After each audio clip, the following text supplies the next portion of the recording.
Bonjour à tous, merci de nous rejoindre aujourd'hui pour cette intervention dans le cadre du Virtual Experience Led Summit organisé par Nosto, pour une intervention qu'on a voulu assez informelle sous la forme d'une discussion entre deux acteurs du e-commerce. Vous le verrez, chacun d'un côté de la barrière, et pour une discussion orientée principalement sur un retour d'expérience.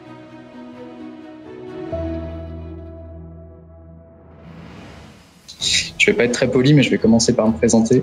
Je suis Romain André, je suis directeur projet et responsable de l'activité conseil au sein de l'agence Synolia, dont le métier, c'est d'accompagner la digitalisation des entreprises et le développement de leur activité en ligne, que ce soit sur des problématiques e-commerce ou plus globales sur des considérations marketing et autour de la gestion de la relation client. Je suis accompagné de Marie Marchand aujourd'hui. Bonjour Marie. Bonjour Romain. Et donc moi, je suis en charge de l'activité digitale au sein du groupe PRL, dans lequel on retrouve la maison Simone PRL. Donc du coup, comme je le disais, on va orienter notre discussion sur l'évolution de la stratégie du groupe Simone PRL. Marie, est-ce que pour contextualiser, tu peux peut-être présenter l'environnement dans lequel tu arrives il y a un peu plus de 4 ans maintenant, et peut-être présenter les objectifs et les missions qui te sont confiées à ton arrivée?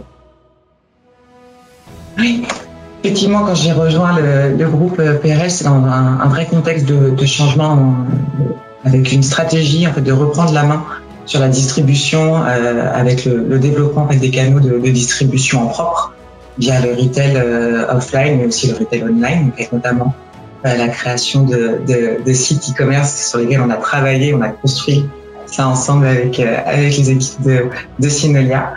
Et effectivement, donc pour appuyer cette stratégie de reprendre la main sur notre distribution propre, du coup, l'entreprise avait décidé aussi de lancer en parallèle donc du retail offline, donc de mettre en œuvre le e-commerce et évidemment de créer aussi cette partie omnicanalité avec du coup en parallèle effectivement du développement du e-commerce, le développement des boutiques en propre avec un réseau donc du coup à l'enseigne Simone PRL.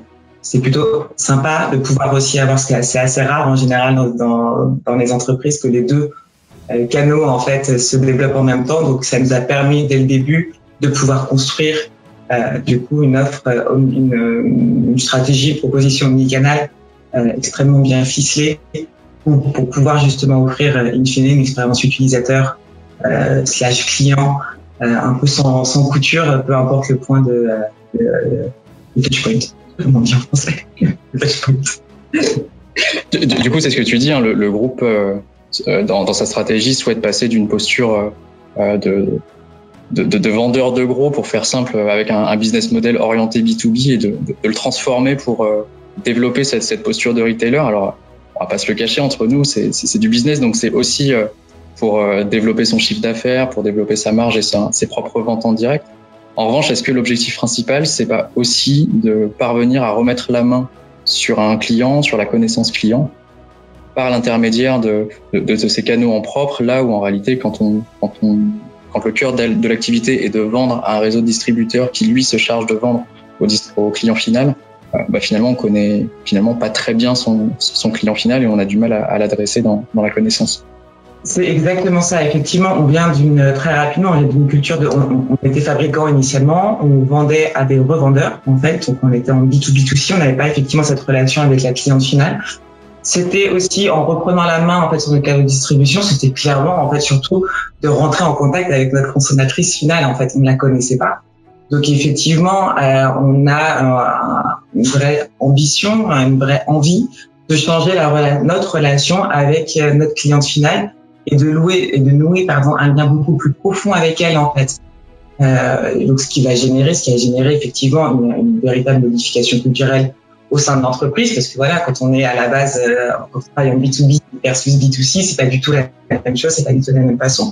Donc il y a un gros travail effectivement, mais pour effectivement, comme tu disais à très juste titre, aller connaître notre cliente finale pour pouvoir aussi lui proposer en fait ce qu'elle attend.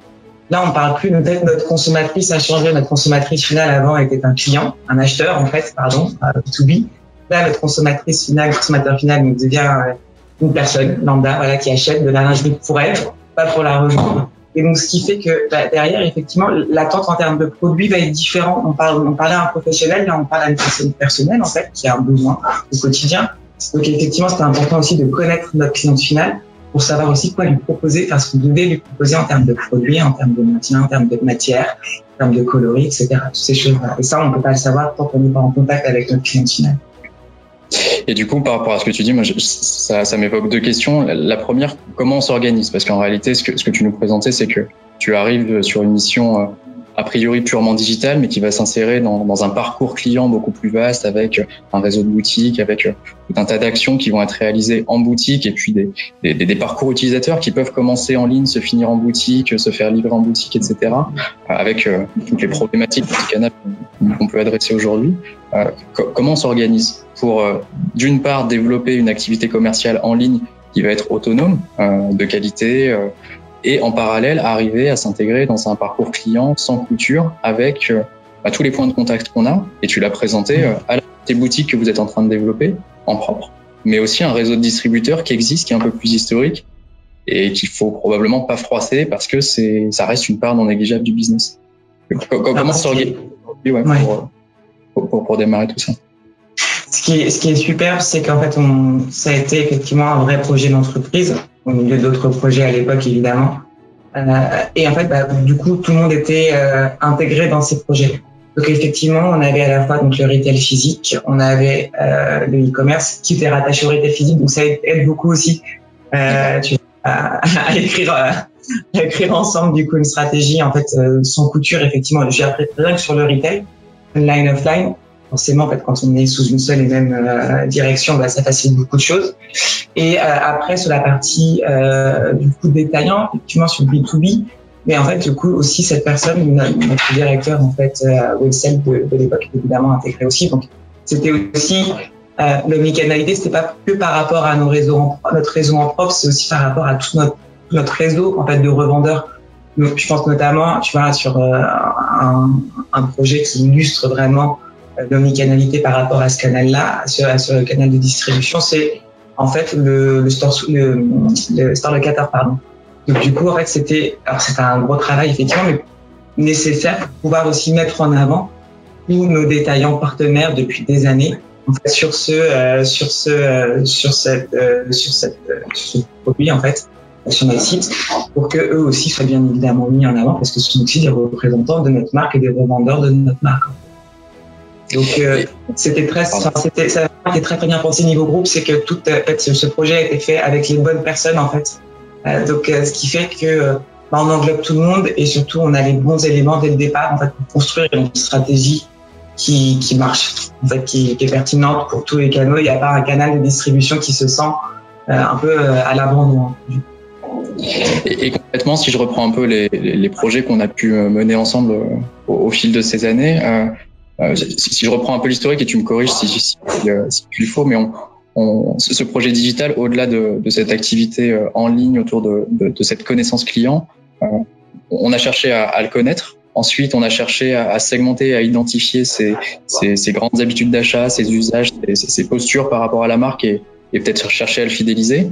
Et derrière, on a cherché à l'adresser de manière plus spécifique et je pense ne pas dire de bêtises, c'est-à-dire que toute cette connaissance acquise tout au long du projet a aussi eu une influence sur l'offre. Au-delà de la façon de vendre vos produits, vous avez aussi impacté la stratégie de l'entreprise par rapport à l'offre et par rapport aux produits que vous commercialisez et que vous communiquez. Effectivement, alors pour reprendre, je suis complètement d'accord avec effectivement connaître, fidéliser et communiquer plus spécifiquement. Je rajouterais même la genèse au tout début, quand on a lancé le e-commerce, c'était aussi aller la chercher, en fait, cette cliente.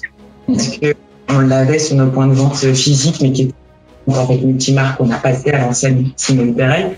Donc c'était là vraiment aller chercher la cliente pure Simone Perel, vraiment qui recherchait la marque et qui était vraiment l'aficionados, en tout cas de Simone Perel, et surtout d'aller chercher une nouvelle clientèle aussi qui ne nous connaissait pas forcément auparavant. Donc du coup, voilà, donc effectivement, c'était aller la chercher, se faire connaître, fidéliser et ensuite après effectivement lui communiquer de manière beaucoup spécifique. Et effectivement, notre site et tous les projets qu'on a pu mettre ensemble, on le voit en fait, ça a vraiment suivi aussi cette volonté. C'était au début, on arrive et même en termes de maquette et de parcours d'achat sur notre parcours d'utilisateur sur notre site, on voit l'évolution en 3 ans, un peu plus de 3 ans. C'est qu'au début, effectivement, on sent qu'on a un canal de distribution. Voilà, qu'on est là pour c'est un site marchand. Et puis après, on a évolué effectivement avec pas mal de projets ensemble pour améliorer notamment l'expérience aussi utilisateur, de parcours client sur notre site, pour que ça soit beaucoup plus fluide, qu'on apporte beaucoup plus d'informations, qu'on limite aussi le clic, etc. Enfin, toutes ces choses-là. On accélère en fait la mise au panier et surtout l'achat évidemment derrière la transformation. Effectivement, en fait, cette façon-là, en fait, ça nous a été permis et possible grâce effectivement à toute la connaissance cliente qu'on a pu absorber grâce à l'analyse avec nos outils internes, des Google Analytics, ce genre de choses. Mais aussi en fait la mise en place d'un service client que l'on a aussi nous a permis aussi en ayant ce service client, on a été au contact direct avec notre cliente alors qu'avant on n'y était pas du tout. Donc c'était aussi un vrai point pour nous extrêmement important puisqu'on a pu par rapport aux questions que pouvaient se poser les clientes pour les raisons pour lesquelles elles nous appelaient.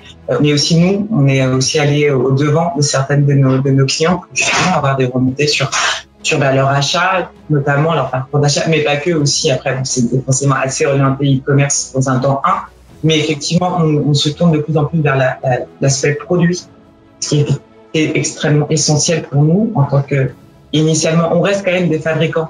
On reste quand même des fabricants de lingerie et ça ne veut pas changer aujourd'hui. C'est notre force et on est des professionnels, on se différencie, on a une vraie valeur ajoutée en termes de produits par rapport à d'autres acteurs de la lingerie sur le marché.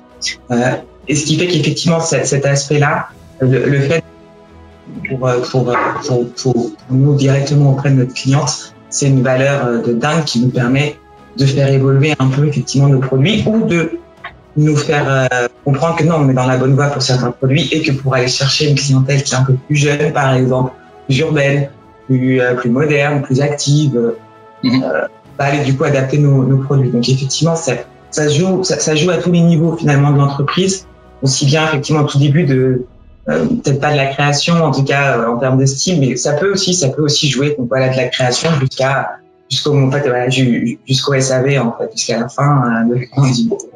Et justement, c'est intéressant ce que tu dis parce que cette promesse en fait produit, elle est concrète. On peut toucher votre produit et cette promesse en magasin, on peut aller constater tout ce que tu dis directement sur les produits.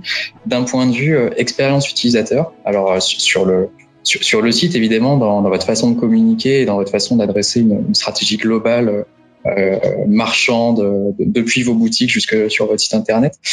Quel est, selon toi, l'effort qu'il a fallu produire pour rendre cette promesse concrète, à la fois sur le site, mais j'étendrai presque à toute l'expérience utilisateur et tout le parcours d'achat, parce que en étant fabricant, il a fallu travailler sur un service logistique qui a étendu son périmètre et on n'adresse pas un colis B2C, en D2C comme on l'adresse à un revendeur. Même chose sur un service client, même chose sur toutes les étapes du parcours utilisateur.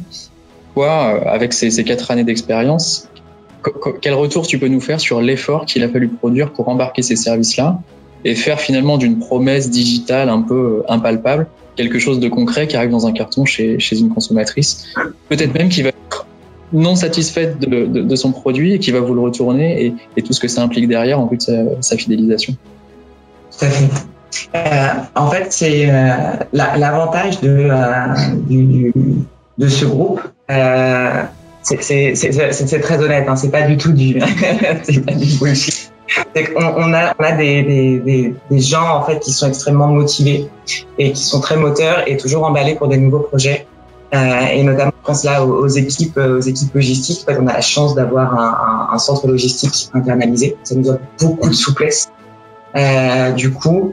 Et effectivement, donc, qui était très emballé de participer effectivement à cette évolution d'une activité purement B2B, comme tu le disais. En fait, on ouvre un professionnel, un point de, on n'allait pas jusqu'au dernier kilomètre, c'était plus compliqué. En termes de préparation aussi, en amont, en fait, le colis B2B, enfin, c'est un carton, tu mets les pièces dedans et hop, t'envoies. Bon, en B2C, c'est pas du tout la même chose. Ton carton, bon, il va être un peu plus sympa, il va un peu t'emballer aussi, t'emmener quelque part, te raconter quelque chose quand tu l'ouvres, en tout cas. Et la présentation des produits, effectivement, ne peut pas être en masse comme on peut le faire sur du B2B.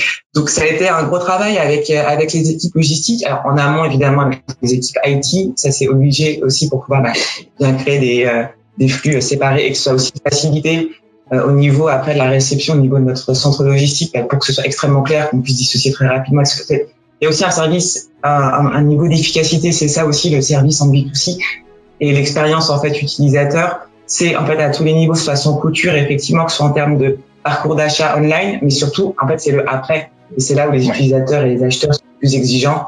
On est dans ce cas-là aussi en tant que consommateur aussi à titre personnel, on est extrêmement exigeant sur la partie post-achat. On veut le plus rapidement avoir notre produit, on veut qu'on soit informé à n'importe quelle étape, on veut effectivement que la partie retour soit très simple, éventuellement gratuite, parce que ça permet aussi du coup de nous générer aussi de faciliter un achat et effectivement que le SAV soit facilement contactable, enfin, toutes ces choses-là. Donc ça s'est fait effectivement, donc ça part d'un point au tout début donc de la partie logistique qui a tout fait. Donc on a créé en fait un flux logistique spécifique pour le B2C pour que du coup en fait dès qu'une commande arrive, elle est traitée au maximum en J+1. En général, c'est pour les commandes passées le soir. Et évidemment, elles seront traitées le lendemain matin et expédiées. En général, en à peine 24 heures, ton colis sort de nos entrepôts. Ça, c'est une vraie, même en période de solde, c'est le cas.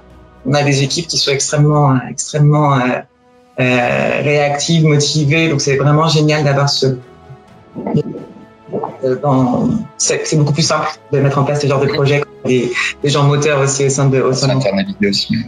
Et après derrière effectivement on s'est aussi associé avec des entreprises, avec des agences. Je pense à notamment ShipUp qui est super parce qu'il nous permet en fait d'assurer en fait de communiquer avec notre consommateur final sur le parcours en fait depuis le moment où le colis quitte nos entrepôts jusqu'au moment où il va lui être livré. Et réceptionné. En étant proactif. Exactement. En fait, c'est nous qui apportons, c'est la marque via ShipUp en fait qui apporte l'information au client sans que le client ait à aller la chercher. Il n'y a rien de plus rédhibitoire que de faire ça. En général, d'un point de vue expérience utilisateur. En fait. Donc, et effectivement, et pour le SAV, c'est la même chose à un niveau. Donc là, on va pas être proactif, c'est plutôt compliqué, très intrusif que ça fait nos clients à chaque fois. Mais en tout cas, effectivement, on a aussi une vraie volonté que de répondre au maximum dans les 24 heures. En général, c'est même dans l'heure qui suit, dans les 2 heures qui suivent une demande. Par email, par exemple, en fait, en fonction de la complexité de la demande, évidemment, on va répondre à nos clients ou aux utilisateurs et pour quelques questions que ce soit liées à une commande, mais aussi liées à un produit, à une question qu'on peut avoir selon différentes problématiques qu'on peut avoir en tant que femme pour l'achat d'un produit. Donc, voilà. C'est ça, en fait, aussi, l'expérience utilisateur, c'est que c'est effectivement du moment où on rentre sur un point de vente, du moment où on rentre sur le site jusqu'à la fin, où effectivement, on reçoit le produit et où on peut le retourner, effectivement, comme tu le disais, c'est que sur la partie retour, on a décidé d'offrir nos retours. Retour va être disponible, pareil, dans cette logique d'omnicanalité. On peut retourner nos produits, les commandes réalisées sur l'e-commerce, donc dans nos points de vente. Le remboursement se fera directement en plus sur le point de vente. Et en plus, l'avantage, c'est que notre volonté aussi, c'est que on est des corsetiers, donc on est des experts lingerie. Donc, on va aussi inciter nos clients qui vont effectuer des retours à se rendre en point de vente quand cela est possible. Parce qu'en fait, on a nos responsables et vendeurs de boutique, qui sont en fait des experts et en fait qui pourront accompagner, qui sauront vraiment répondre, ce qu'on n'a peut-être pas réussi à faire sur le site et quand on est directement sur le site dans la communication. Exactement. Du coup là, on incite vraiment, on essaie d'encourager au maximum à faire des retours en point de vente pour pouvoir justement bénéficier en fait de l'expertise et des conseils, des précieux conseils en fait de nos points de vente et de nos responsables et vendeuses en point de vente. Et après, c'est ce qu'on essaie de faire sur le site, tu vois, c'est d'apporter ces conseils, toujours très compliqué. Mais effectivement, on travaille depuis 2 ans et en collaboration avec vous aussi sur l'amélioration sur ce petit blog directement intégré sur notre site. On a beaucoup travaillé avec vous pour que ce soit aussi simple en intégration, de performance évidemment, mais surtout derrière que ça apporte énormément d'informations, que l'utilisateur en fait trouve toutes les informations sur notre site, que ce soit en texte, que ce soit en images, en infographie, peut-être en vidéo, on a ce genre de choses et en fait et aussi les intégrer au fur et à mesure. Ça pas uniquement présent que sur le blog, mais aussi maintenant. C'est notamment quand on a travaillé l'évolution de notre page listing, où on a intégré des nouveaux blocs CMS qui nous permettent justement du contenu en fait relevant sur la partie, donc sur un soutien-gorge, quelle taille choisir, quelle forme choisir, l'histoire du soutien-gorge par exemple, parce que c'est intéressant aussi, ça peut être sympa, il y a des fun facts. Voilà, effectivement.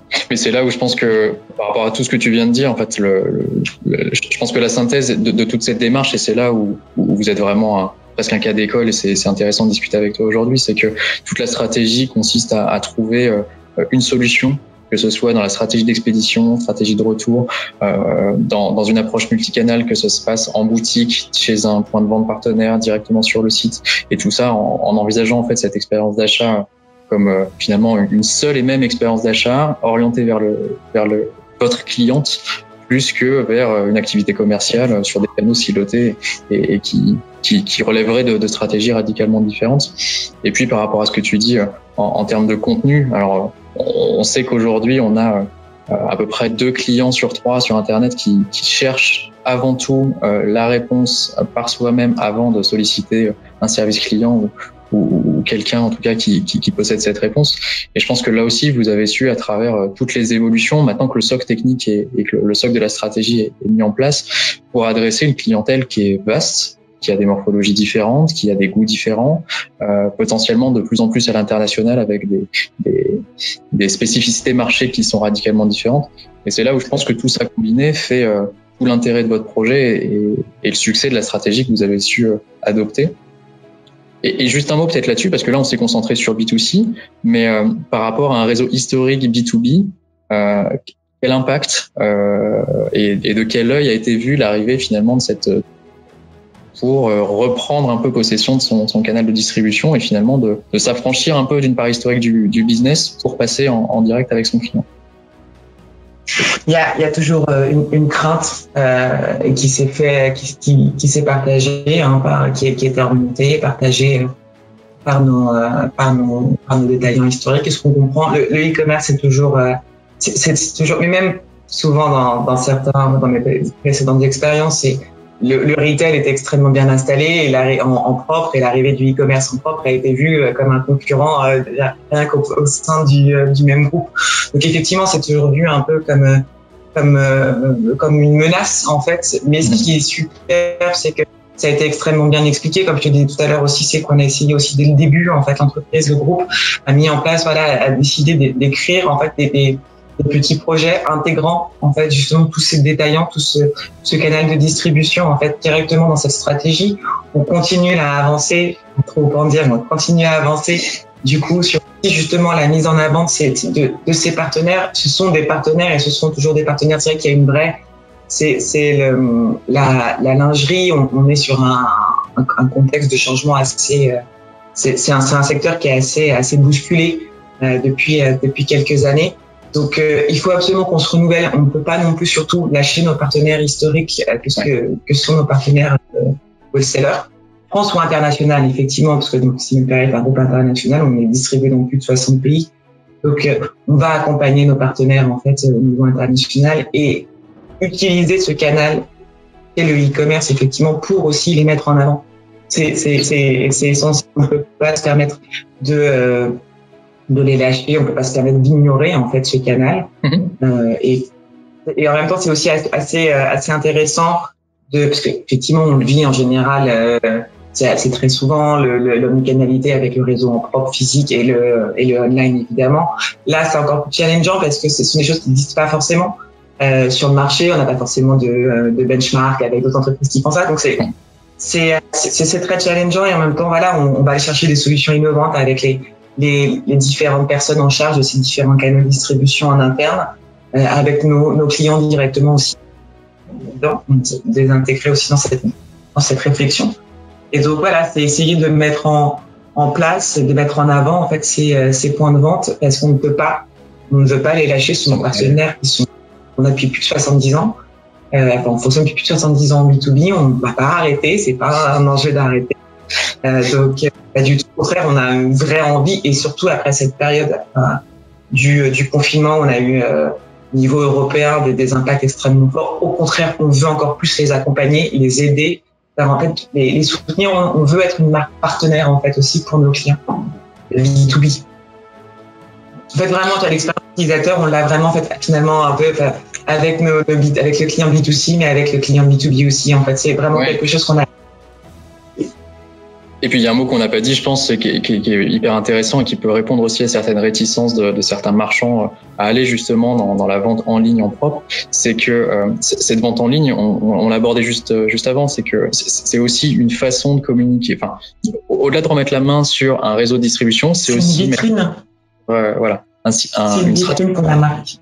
Pour permettre peut-être de déclencher une vente chez un partenaire, peut-être pas en propre, mais en tout cas d'apporter de l'expérience produit, de l'expérience de la marque pour aller déclencher des achats directement chez un réseau de partenaires. C'est exactement ça. En fait, c'est la vitrine numéro 1 de la marque. C'est celle qui permet aussi de potentiellement aussi faire connaître la marque à une cliente, à une utilisatrice qui nous aurait jamais rencontré, qui nous aurait jamais vu auparavant, parce que potentiellement pas présente dans une ville où il y a une boutique Simone Perel, ou pas présente dans une ville où il y a un détaillant en fait multimarque qui nous revend. Donc du coup, effectivement, c'est la première vitrine. Donc elle est génératrice en fait de notoriété. Elle est génératrice d'informations aussi. On apporte de l'information, du contenu, de l'accompagnement. Et après, effectivement, on le sait tous sur le e-commerce, on n'a pas du tout les mêmes taux de transformation que ce qu'on peut avoir sur un point de vente physique. Moi, on adorerait tous, clairement, l'e-commerce. Des 30-40% de taux de conversion. Mais c'est aussi, c'est justement le taux de conversion du web prouve justement le fait que les gens viennent d'abord se renseigner, s'informer, regarder, s'évader parfois aussi, et du coup après vont utiliser un autre canal en fait de distribution, souvent physique, pour finaliser.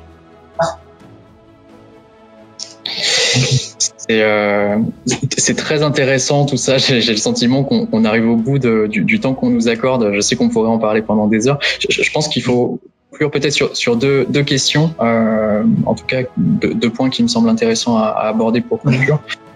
Le premier, c'est pour moi, ce qui me semblerait intéressant, avec ton expérience, on a l'habitude de dire que finalement, c'est pas dans la première année du lancement d'un site e-commerce qu'on arrive à rentabiliser les investissements, alors que ce soit financier ou humain, par rapport à tout ce qu'on s'est dit sur le fait d'impliquer les différentes équipes, mais qu'il faut souvent se projeter sur la deuxième, troisième année pour bénéficier d'une équipe rodée et puis des premiers retours d'investissement, des clients qui reviennent à l'achat sur un site directement qu'on a développé, sans mettre le doigt sur la date où ces investissements ont commencé à être rentables de votre côté. À quel moment, quel élément déclencheur a pu te conforter dans l'idée que tout ce qu'on faisait ensemble allait vers le succès et que ça y est, c'était parti?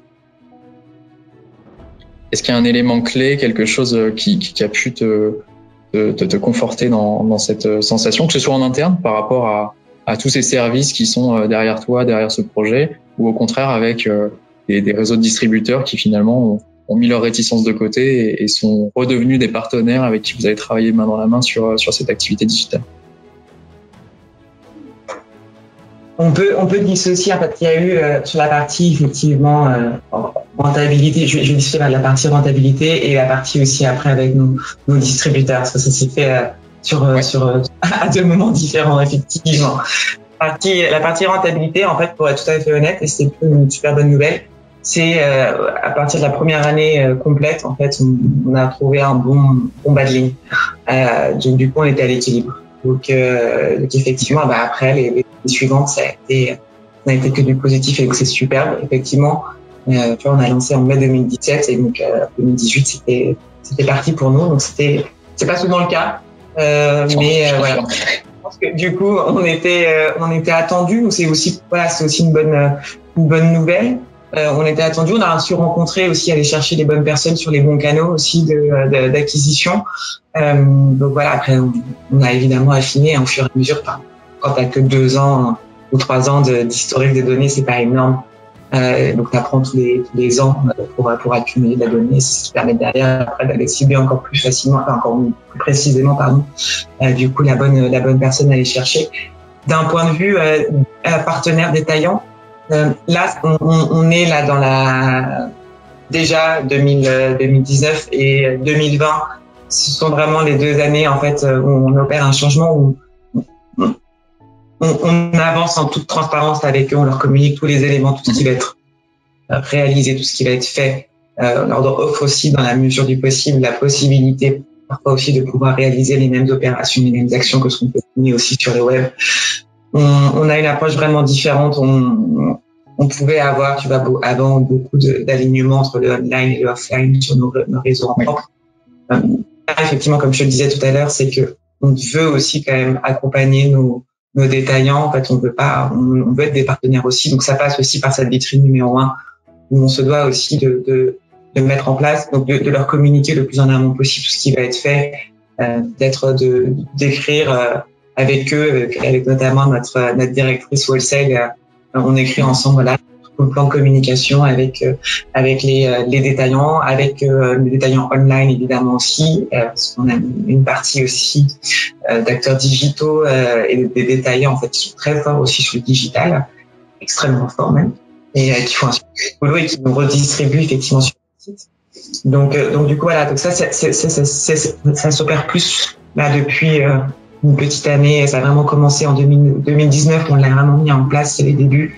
2020, on va continuer, on va continuer à améliorer ça sur les années à venir. C'est comme ça, c'est une vraie relation de confiance et de transparence, tout simplement. Et justement, je pense que c'est une super transition pour conclure. Tu parles des années à venir. On s'est concentré là sur tout ce qui s'était passé sur ces 4 dernières saisons ensemble. Quels sont maintenant qu'on a un socle technique qui fonctionne, des équipes qui sont rodées, une plateforme qui est maîtrisée par rapport à toutes les équipes qui la manipulent au quotidien, une stratégie dont on a passé la première étape et qui se révèle un succès aujourd'hui. Quelles sont les prochaines étapes, sans en dévoiler trop du groupe, mais quelles sont les prochaines étapes aujourd'hui que vous avez en tête pour poursuivre ce travail et continuer vers le chemin du succès?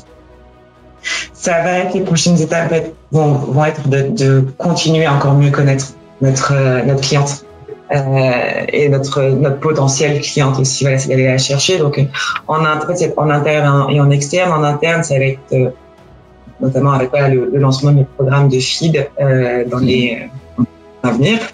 Avec nous sur le sujet. C'est un super beau projet. Donc voilà, ça va être d'aller recruter, convertir, transformer de prospects à clients évidemment, et de fidéliser surtout. Ça va être de passer par ça effectivement, c'est la partie interne. Sur la partie externe, ça va être aussi d'aller sur des canaux de distribution digitaux aussi effectivement, mais qui ne sont pas en propre en fait, qui sont externes. Donc là, ça va être le développement en fait sur des marketplaces par exemple, pour aller chercher aussi une cliente, une utilisatrice aussi en fait qui ne viendrait pas directement chez nous parce qu'elle n'est pas habituée à acheter sur des sites en propre par exemple, elle va plutôt acheter sur des sites multimarques. Donc du coup, c'est aller lui parler là, lui montrer qu'on existe aussi, lui montrer à quoi ressemble Simone Perel en 2020. Il y a aussi eu un gros travail sur la partie communication, sur nos images, sur la façon de communiquer, sur effectivement Simone Perel heureusement évolue aussi depuis le début, depuis 70 ans maintenant, en termes d'image. Aujourd'hui, on est vraiment dans l'air du temps. Et c'est ça aussi, ça se retranscrit aussi, tu vois, on fait revenir un petit peu, mais très rapidement en arrière sur notre discussion. C'est que dans la connaissance de la cliente, en fait, on a aussi su, en fait, qui était notre cliente, qui elle était. Donc, on prend effectivement on prend avec nous en fait donc on a en tête toutes les morphologies, et notamment ça se concrétise avec, tu vois, nos différentes morphologies aussi sur nos sites, dans nos campagnes aussi, dans nos affiches, et ça c'est extrêmement important. Donc c'est grâce aussi à cette connaissance client, et plus on va étendre nos canaux en fait de distribution en propre et externe, plus on va la connaître. on va savoir qui est la femme Simone Perel, en fait.